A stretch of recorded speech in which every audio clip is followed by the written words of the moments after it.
My fellow citizens, at this hour, American and coalition forces are in the early stages of military operations to disarm Iraq, to free its people, and to defend the world from grave danger. On my orders, coalition forces have begun striking selected targets of military importance to undermine Saddam Hussein's ability to wage war. These are opening stages of what will be a broad and concerted campaign.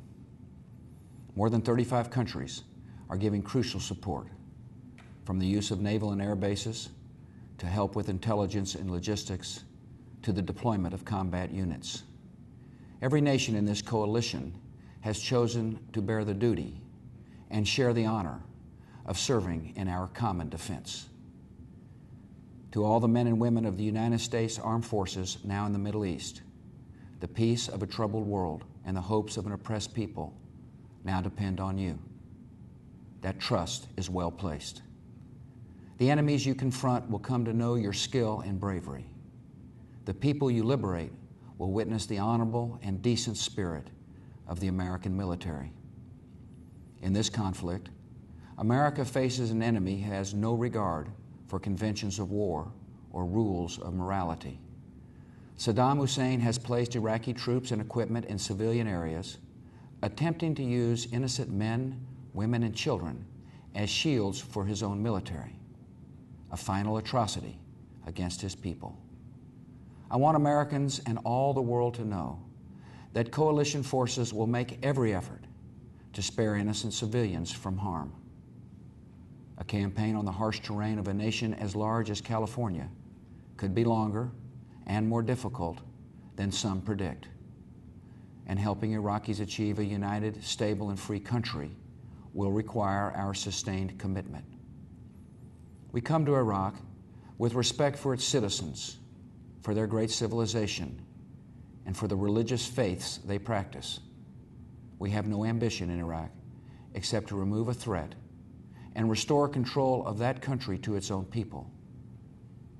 I know that the families of our military are praying that all those who serve will return safely and soon. Millions of Americans are praying with you for the safety of your loved ones and for the protection of the innocent. For your sacrifice, you have the gratitude and respect of the American people. And you can know that our forces will be coming home as soon as their work is done. Our nation enters this conflict reluctantly, yet our purpose is sure. The people of the United States and our friends and allies will not live at the mercy of an outlaw regime that threatens the peace with weapons of mass murder.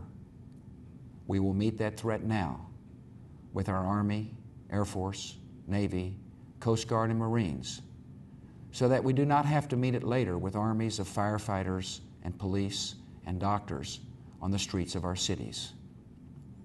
Now that conflict has come, the only way to limit its duration is to apply decisive force. And I assure you, this will not be a campaign of half measures, and we will accept no outcome but victory. My fellow citizens, the dangers to our country and the world will be overcome. We will pass through this time of peril and carry on the work of peace. We will defend our freedom.